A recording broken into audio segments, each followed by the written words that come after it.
আসসালামু আলাইকুম ওরহমতুল্লাহি বারাকাতুহু। আলহামদুলিল্লাহ ওয়া কাফা ওয়া সালামুন আলা ইবাদিহিল্লাযিনা ইসতাফা আম্মা বা'দ। সম্মানিত বিহার সম্মানিত সাংবাদিকবৃন্দ, গণপ্রজাতন্ত্রী অন্তর্বর্তীকালীন বাংলাদেশ সরকারের সকল উপদেষ্টা মন্ত্রীবৃন্দগণকে এবং প্রধান উপদেষ্টা জনাব প্রফেসর জনাব ইউনূস স্যার দামাত বারকাতুহুম এর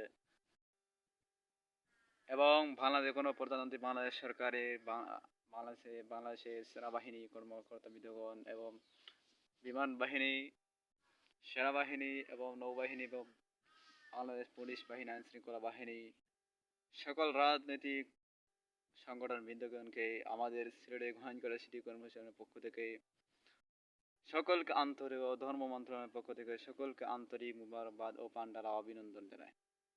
আসলে বক্তব্য দেওয়ার কোনো বিষয় নেই, দীর্ঘদিন থেকে বক্তব্য দিতে পারি নাই ঝামেলার কারণে। আপনাদের সামনে এসে দু চারটি কথা বলে আমি বক্তব্য সমাপ্ত করব। বিষয় প্রথমটা অধিবেশন হচ্ছে আমাদের সিটি কর্পোরেশন নিয়ে আজকে কিছু বাজেট আবেদন করব মাননীয় প্রধান উপদেষ্টা মন্ত্রী বৃন্দের কাছে। এবং দ্বিতীয় নম্বর অধিবেশন হচ্ছে ধর্ম মন্ত্রণালয়ের কিছু বক্তব্য স্থাপন করব।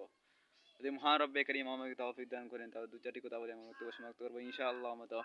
আলাইহি তাওয়াক্কালু ওয়া ইলাইহি মুনীব। সম্মানিত নেটওয়ার্ক বৃন্দগণকে এবং ভিউয়ার্স, বাংলাদেশ সেনাবাহিনী কর্মকর্তা ধন্যবাদ জানাই। তারা কয়েকদিন পরে পরই আমাদের অঞ্চলকে জরিপ করেন এবং দেখেন রাত হোক দিন হোক তারা যতটুকু কাজ করে যান ইনশাআল্লাহ। আমার আশা বিশ্বাস ওনারা আগামী দিনেই আমাদের সিটি কর্পোরেশনের যতগুলো কাজ হবেন এবং কাজ করবেন ইনশাআল্লাহ তারাই আমাদের সহযোগিতা করবেন আমাদের সিটি কর্পোরেশনে। ধন্যবাদ জানাই তাদেরকে। ধন্যবাদ জানাই জনাব ওয়াকারুজ্জামান সেনা প্রধানকে। তাদের বাহিনী যেহেতু আমাদের অঞ্চলকে জরিপ করে যাচ্ছেন, দেখেন আমাদের অঞ্চল কীরকম, একই অঞ্চল কতটুকু নিম্নমানে অন্যান্য অঞ্চল থেকে, অন্যান্য দেশ থেকে, অন্যান্য উপজেলা থেকে, অন্যান্য জেলা থেকে।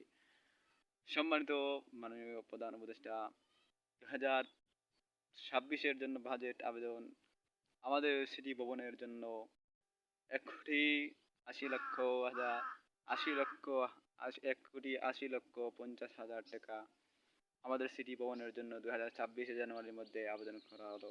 যথাসময়ের মধ্যে আমাদের বাজেটগুলো সহযোগিতা এবং দেওয়ার জন্য মাননীয় উপদেষ্টা, আপনি টাকা সত্যি আমাদের ভবনটা হওয়ার জন্য বিনীতভাবে অনুরোধ করছি আপনাদের কাছে। বাংলাদেশ সেনাবাহিনীর কাছে, আইন শৃঙ্খলা বাহিনীর কাছে আপনাদেরকে অনুরোধ করছি আপনারা সহযোগিতা করবেন। 2026 জানুয়ারির মধ্যে এই বাজেটগুলো আমাদের হাতে হাতে পৌঁছার জন্য আপনারা সহযোগিতা করবেন, আমি সহযোগিতা করব। আর আমি ফেব্রুয়ারির মধ্যে আপনাদের মন্ত্রী পরিষদ এবং আমাদের সিটি কর্পোরেশনের কাজ চলমান রমজানের মুবারক আগে সমাপ্ত করার জন্য রাস্তাঘাট, কালপাট, বিভিন্ন অঞ্চল, বিভিন্ন জায়গার মধ্যে যেগুলো নেই সেগুলি সমাপ্ত করবো ইনশাআল্লাহ।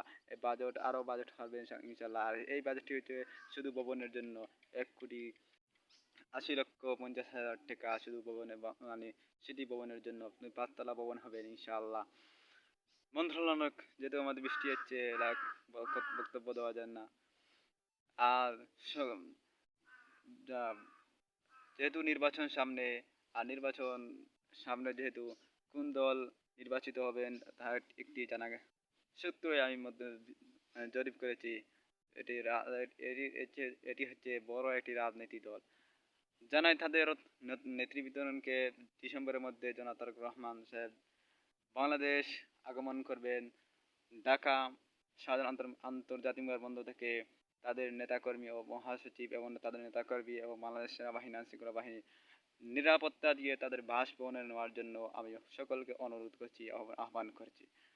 আজকের বক্তব্য বৃষ্টি যেহেতু হচ্ছে, আগামী দিন বক্তব্য দিব ইনশাআল্লাহ। সবাই ভালো থাকুন, সবাই সুস্থ থাকুন। খোদা হাফেজ। বাংলাদেশ চিরজীবী হোক, বাংলাদেশ জিন্দাবাদ। আসসালামু আলাইকুম।